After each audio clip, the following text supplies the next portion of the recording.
A deputada Adriana Ventura expôs com clareza solar a manobra realizada pelo presidente do Senado, Davi Alcolumbre, para tratorar uma medida criada sem a participação dos parlamentares para sujeitar o legislativo a determinações vindas do Supremo Tribunal Federal.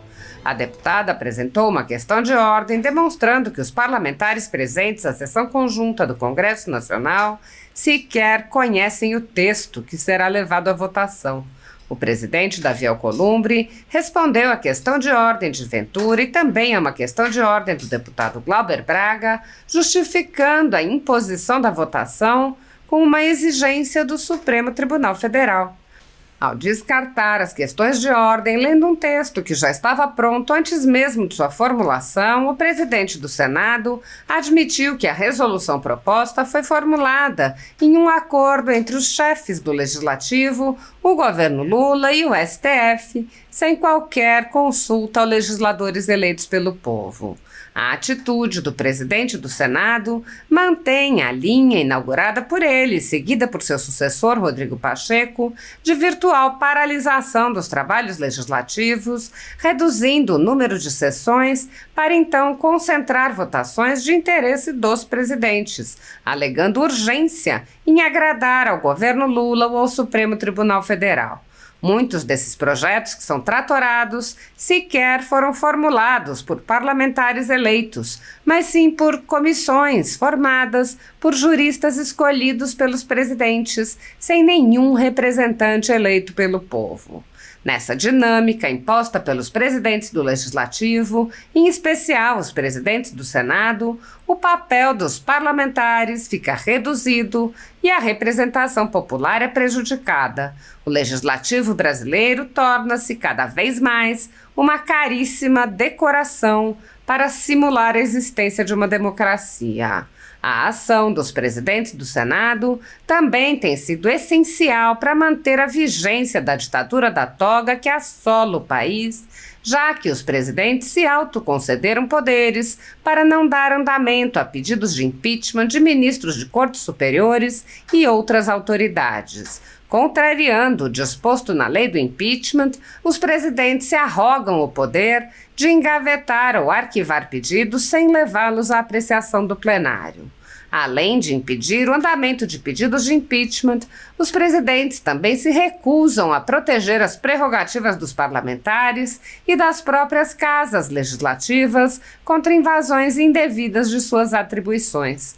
Sob a condução de Alcolumbre e Pacheco, não houve qualquer reação contra a invasão das atribuições do Legislativo pelo Supremo Tribunal Federal, que passou a legislar ou suspender leis que tinham sido elaboradas e aprovadas por aquele poder.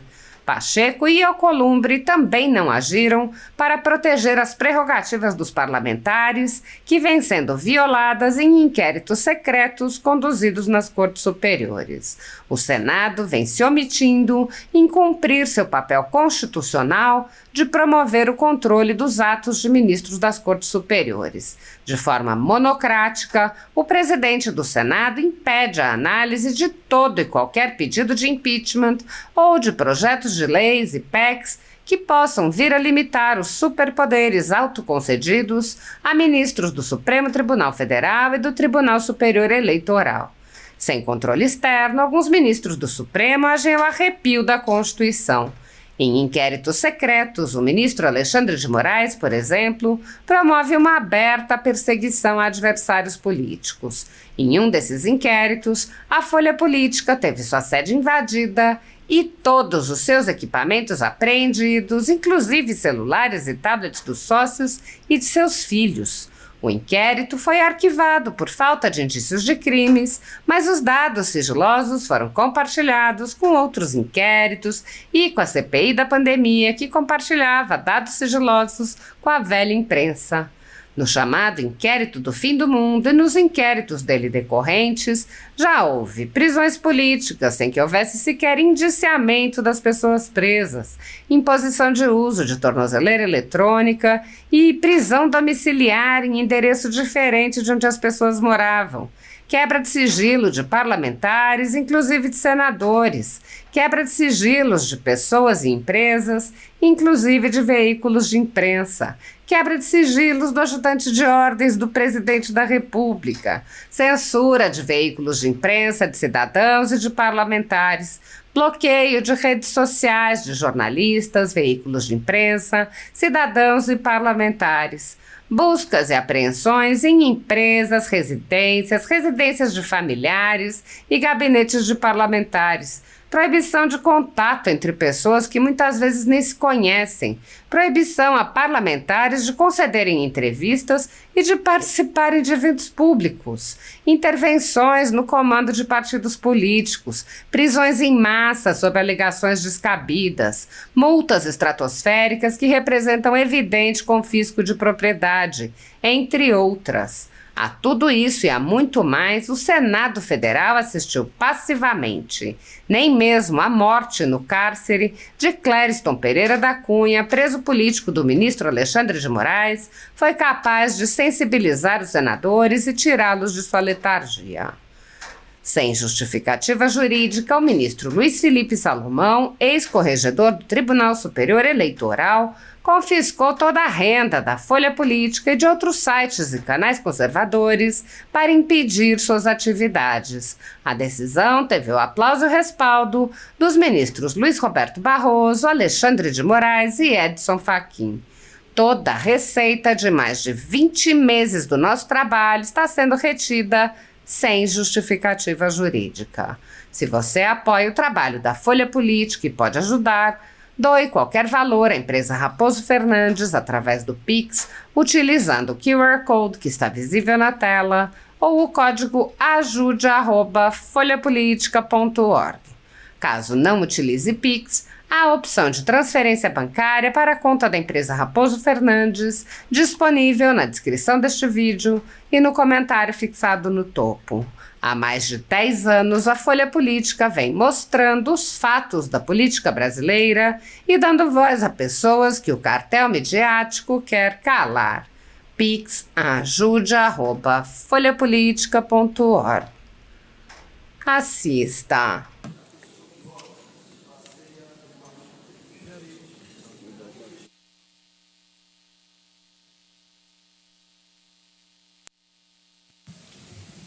Presidente, a questão de ordem se baseia no artigo 33 do Regimento Comum, que diz: os avulsos das matérias constantes da ordem do dia serão distribuídos aos congressistas com antecedência mínima de 24 horas. O texto que vai ser deliberado, apreciado na sessão no dia de hoje, foi disponibilizado ontem às 20h46.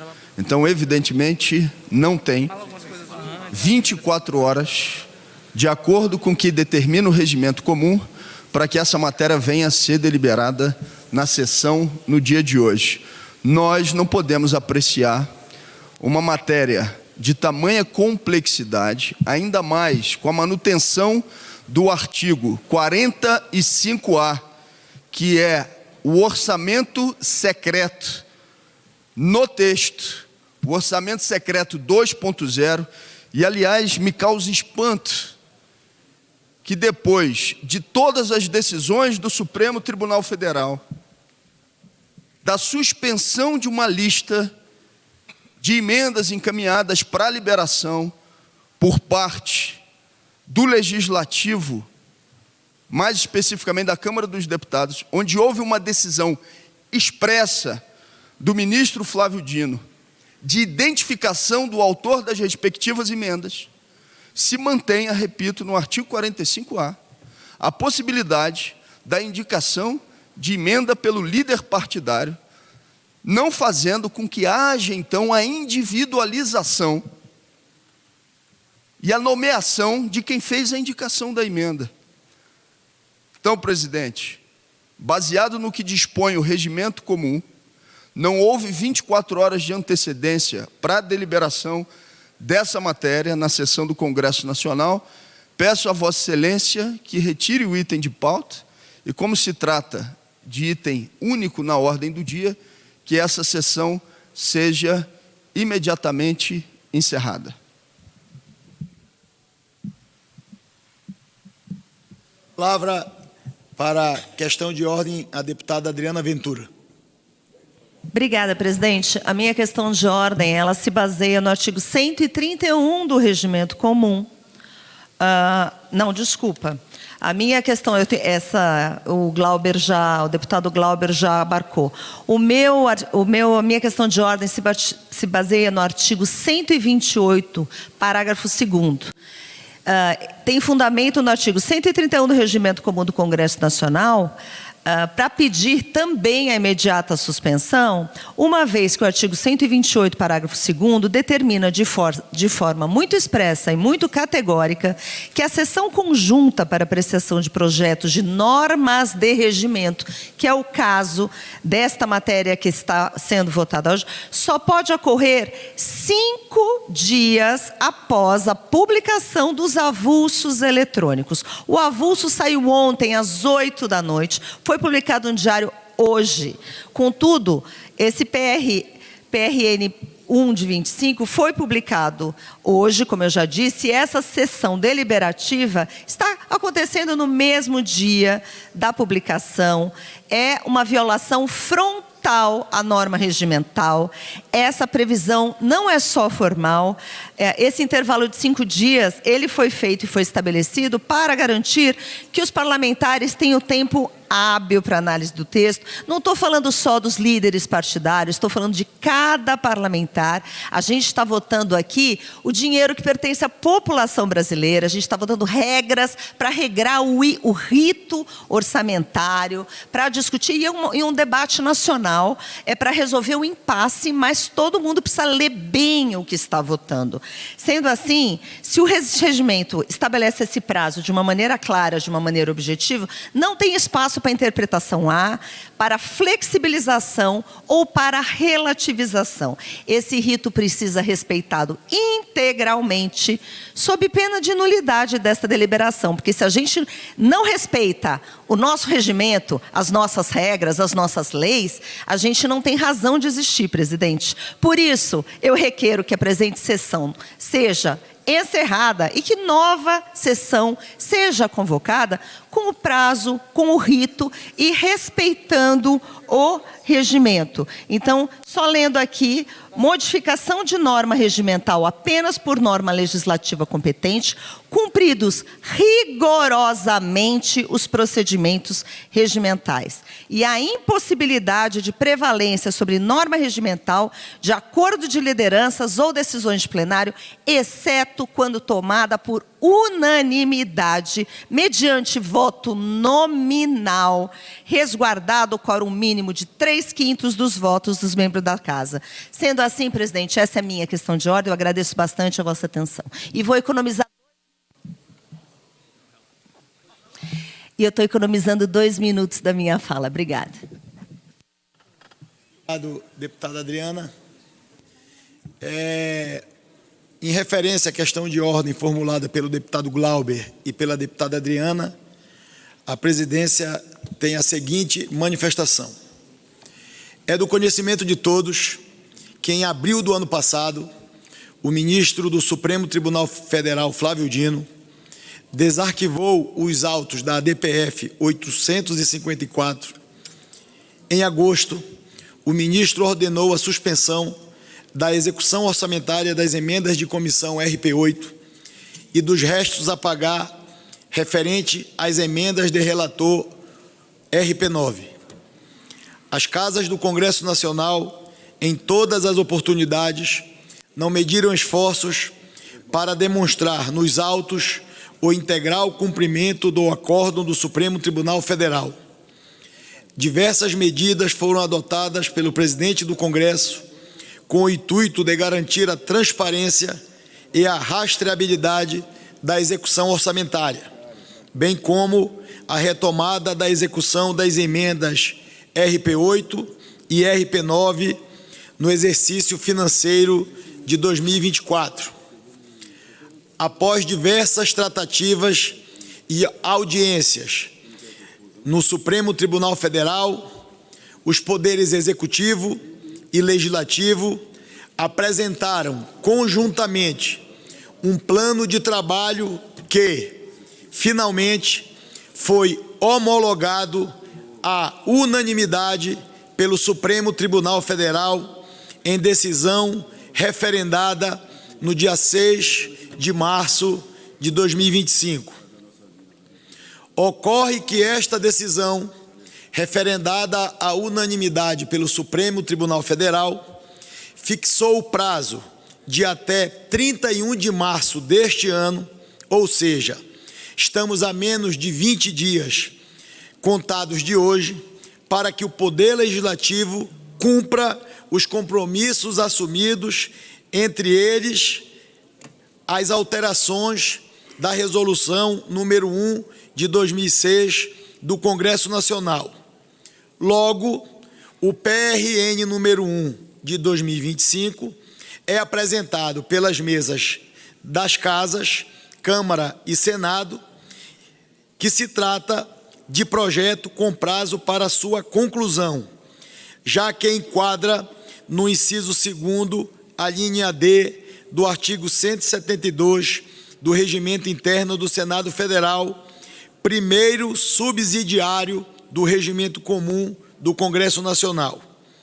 A tempo, é preciso frisar que a apreciação desta matéria é inadiável, não sendo aplicável o parágrafo único do referido artigo, tendo em vista a natureza extraordinária desta sessão conjunta. Tampouco é viável o adiamento da apreciação com fulcro no artigo 40 no Regimento Comum, pois, caso contrário, haveria prejuízo à apreciação do PILOA 2025, cujo prazo está sujeito à aplicação do princípio constitucional da anualidade orçamentária. Assim, o prazo é exíguo, não apenas para que o Poder Legislativo atenda a sua parte do plano de trabalho formulado ao Supremo Tribunal Federal, mas também para que as novas regras aprovadas sejam empregadas na execução da Lei Orçamentária Anual de 2025.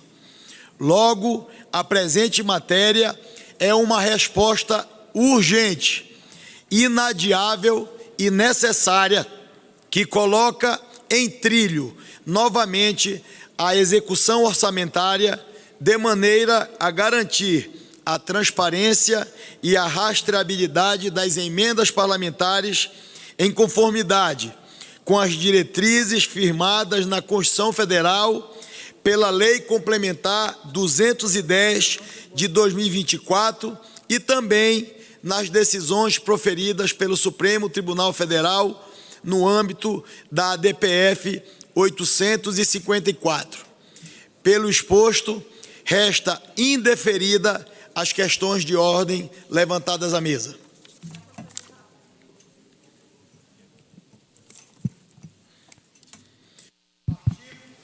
Eu estou mutada, tá? Artigo.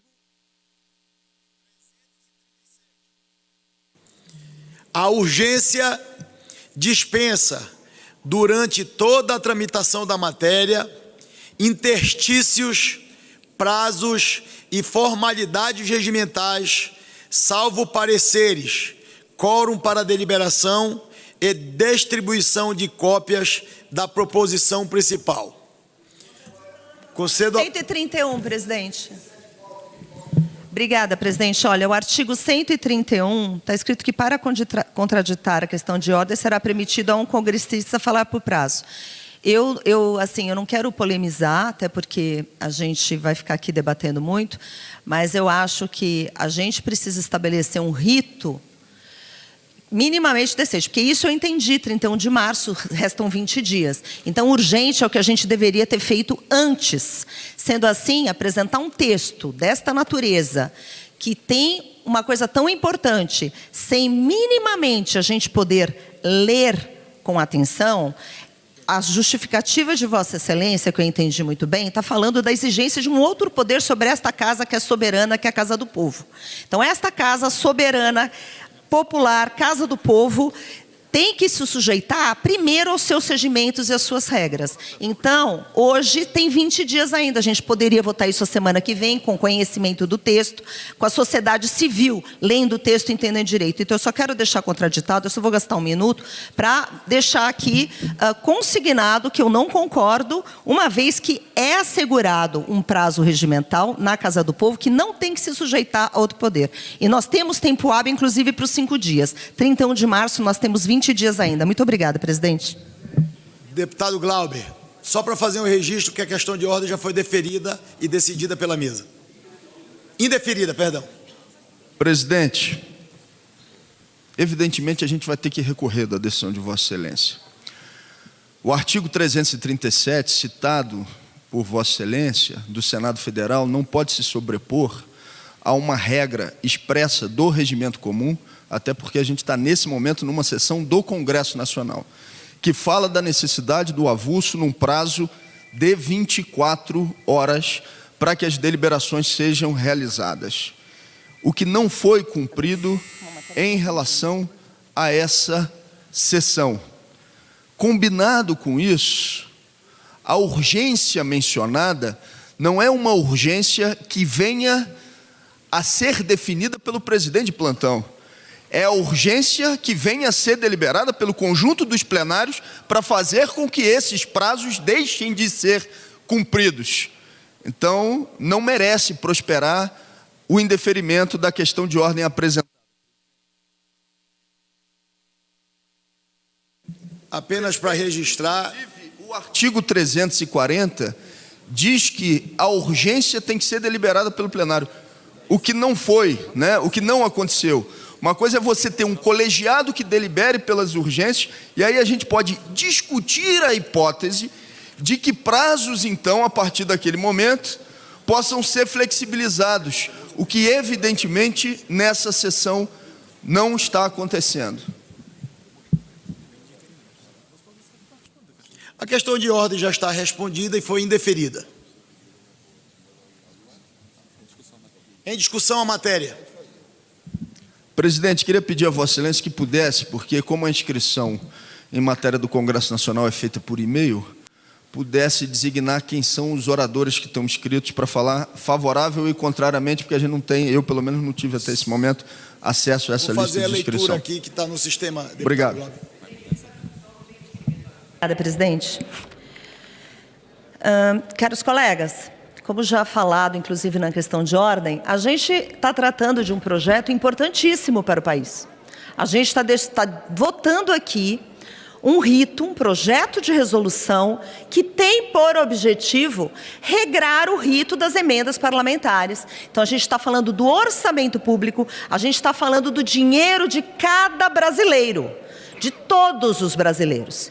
E esse dinheiro não pode ser usado de uma maneira que não tenha transparência, que não tenha critério, que não tenha regra. Então é importante, essa matéria não pode ser tratada como, é só um projeto de resolução. Não, aqui a gente está definindo como o dinheiro vai ser deliberado e decidido para onde ele vai. A gente está resolvendo aqui quais são os critérios de quem vai mandar no dinheiro. A gente está decidindo aqui que transparência e como você, que está aqui, que está em casa e que está em qualquer lugar, vai saber quem decidiu, por que decidiu, por que mandaram dinheiro para fazer isso e não aquilo.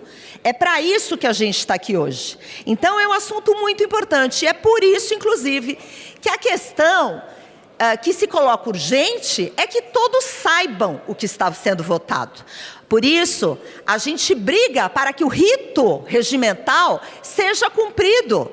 Muitos não leram, não se atentaram, é muito artigo, muito inciso, muito isso, e muita confusão, muita parte que precisa de esclarecimento. Estou até feliz aqui que vi o senador Eduardo Gomes, que é relator da matéria, porque tem muita coisa a ser esclarecida. E a sociedade civil está em casa preocupadíssima. Eu estou até aqui com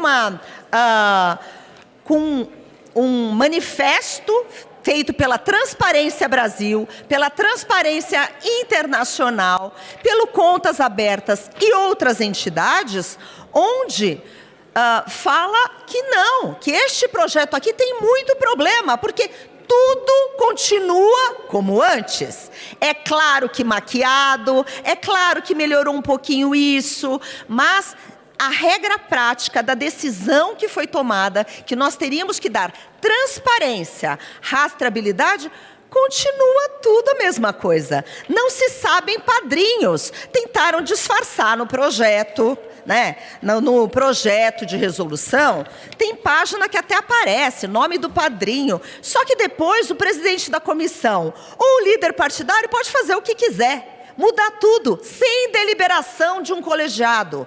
Isto é um absurdo.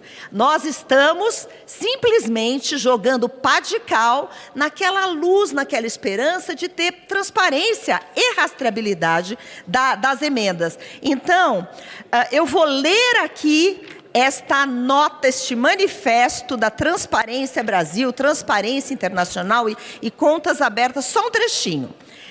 Apesar de se tratar do modus operandi deste Congresso, sem transparência e participação, porque é claro, largam um texto ontem que ninguém viu, ninguém leu, e a gente continua na toada de uma urgência forçada. Não deixa de surpreender que o texto a ser votado não tenha sido sequer protocolado oficialmente em menos de 24 horas da sessão.